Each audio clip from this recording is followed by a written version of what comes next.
Lini, guck mal, wir haben die Küche gewischt. Guck mal, die ist ganz sauber. Willst du trotzdem zu essen? Hast du geschlafen? Bist du müde? Hast du Hunger? Hast du mal Hunger? Das Essen machen? Dann guck mal ganz tief rein. Und Essen machen.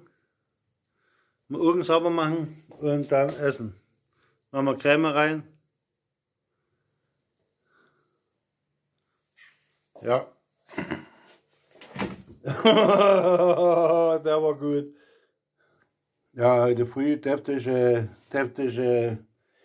Fleischmahlzeit für Lini. No?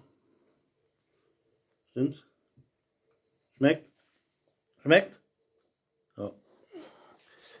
Hier mit, also habe ich Taurin mit reingemacht und Entwurmungspulver drauf. So, okay.